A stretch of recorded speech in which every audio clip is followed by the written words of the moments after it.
So we're gonna try this YouTube thing again. Is this weird? Hey, I was doing nice to meet you. Yeah, is that what I'm saying? You gotta be kidding. I'm not cussing. Could be bad. Here we go. Conflict management. I don't like conflict. People like to say that I'm good at conflict, but I'm actually not good at conflict. I'm good at avoiding conflict.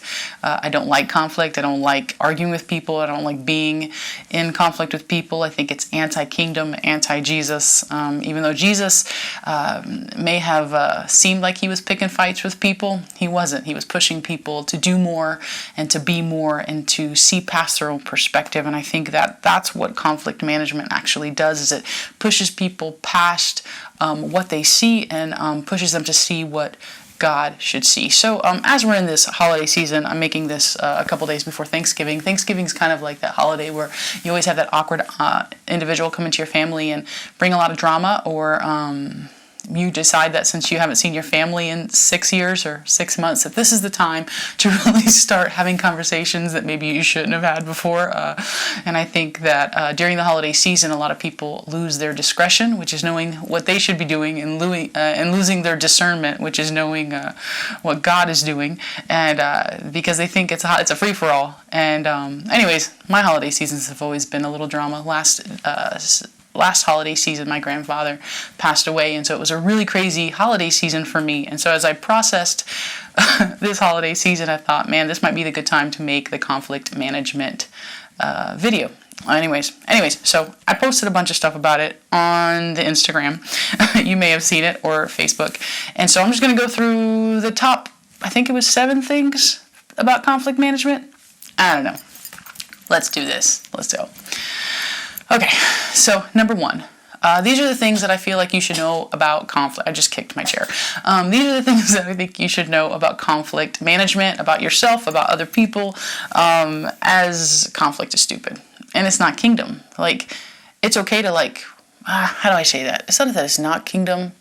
It's okay to push the boundaries on people in a good way, to push them, but God wants us in unity. Unity is kingdom.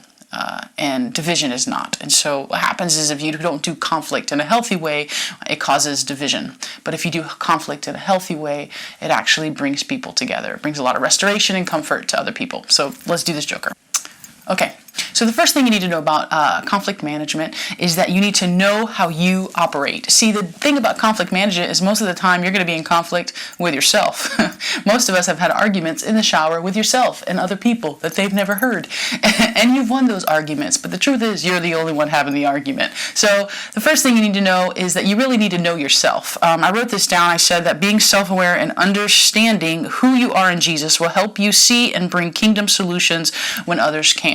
The truth is, if you don't know how you operate, if you don't know your feelings, if you don't know who you are, if you don't know what your triggers are, what's going to happen is you're going to walk yourself into situations and you're going to cause the conflict yourself, and then you're going to wonder why you can't fix it, or you can't manage it, or you can't bring restoration into it. The truth is that a lot of us cause our own issues. A lot of us walk into situations and cause the conflict ourselves. And so we're kind of our biggest enemy. So I would say you need to know how you operate, know how you work, know what works for you, so that you can communicate things well. So for example, I don't like to be talked at, yet I tend to talk at people. I've been known to snap at people, not like snap like my attitude, but like legitimate snapping.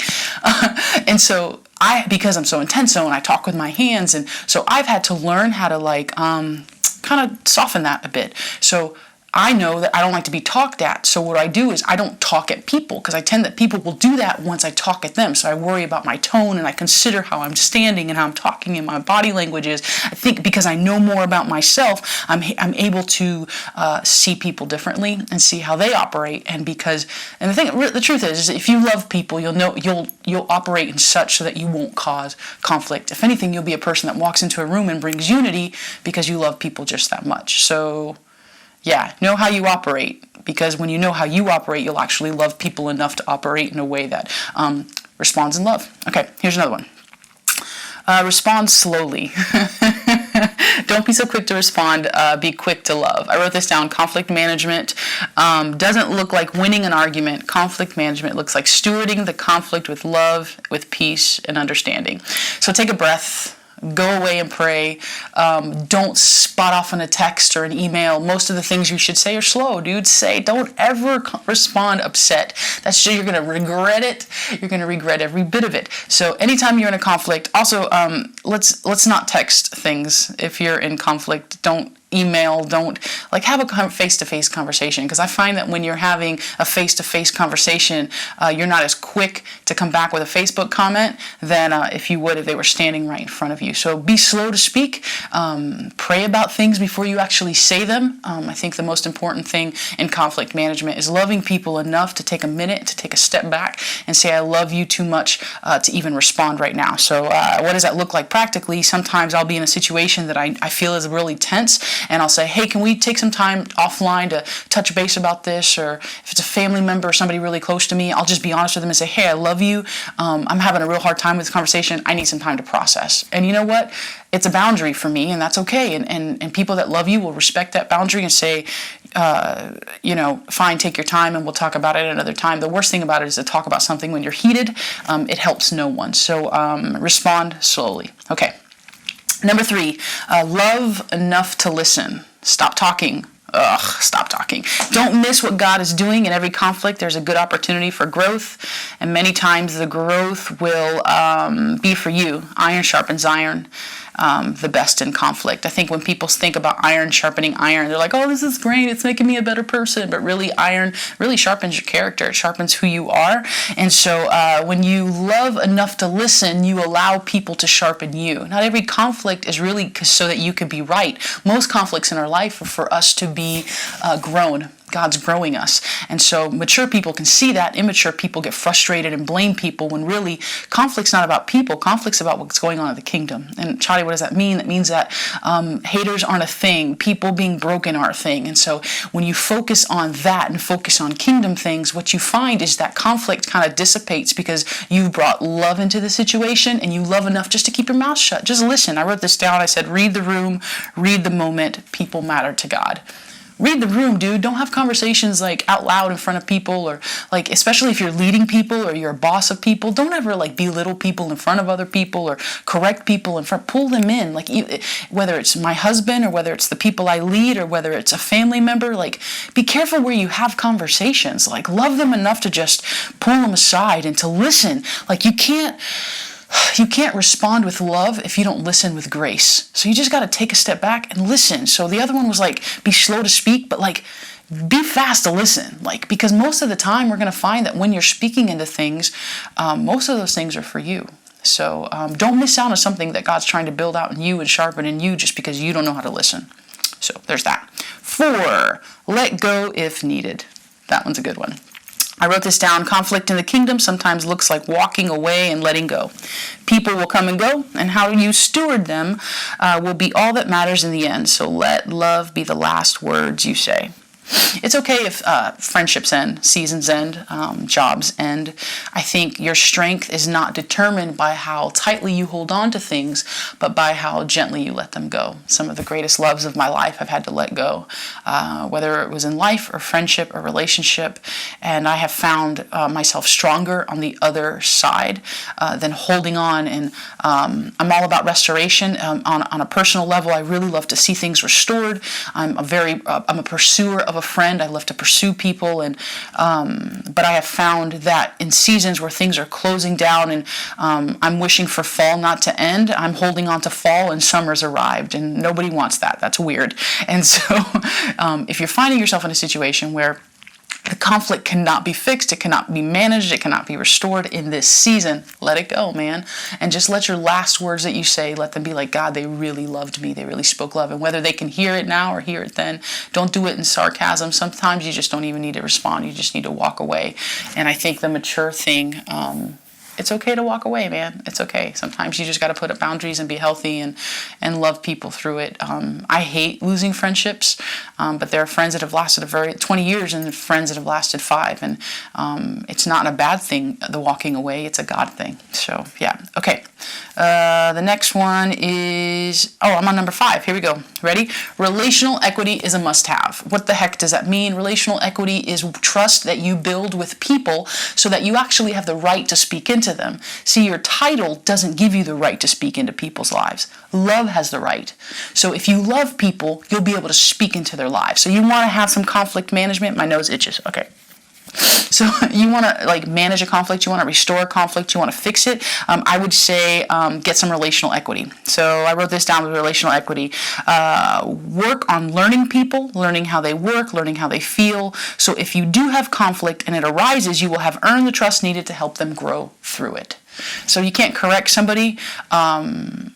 You can correct them, but you can't really direct them. You see what I'm saying? So I find that I learn people's facial expressions and I'll watch them and learn them. And I just want to make sure that they trust me before I can speak into anything. So I notice that if there is a conflict or there is a problem, I make sure I start the conversation with a loving comment or maybe even prayer or, hey, I love you so much, but we need to work this out. I ask people permission to speak into certain things. And it's not weakness that asks permission, it's love that asks permission. So if you don't have the relational equity yet, then ask permission, because I feel like most tensions and most issues are built when people do things via text. Text is stupid. But they don't do face-to-face. And I think if you saw me in my eyeballs and saw me talking to you, you'd see my tone is not aggressive and that I actually love you and I want to see the best. So get some relational equity, because that will change everything. All right, number 6, don't talk about it, be about it. That's my 90s vernacular. You're welcome. Look, you don't need to vent. You just need to process. Don't go tell your friends about so-and-so because you needed to talk through it. No, you're gossiping. Don't do that. Don't be a gossiper. If you got an issue with a person, go to the person. Don't text your mama. Don't text your best friend. They're not a counselor. They're not the Holy Spirit. So when I say don't talk about it, be about it, just go to the person. That's biblical, man. Just go to the person and be like, hey, I sense this tension. Let's work this out. Because what's going to happen is you're going to end up offended and bitter, and you're not going to end up loving them because you're just going to see them through whatever somebody else said. So don't talk about it with other people. Go pray about it. Unless you're getting counseling or something, then go talk to your counselor. But the truth is, most times, most conflict I have found in my life, in 20 years of ministry and 38 years of life, is that the minute I start praying about it and the minute I start praying about the person, God will show me exactly how to respond. So, Number 7, this is my favorite one. Ready? Produce marks. M-A-R-K-S, like the people, marks.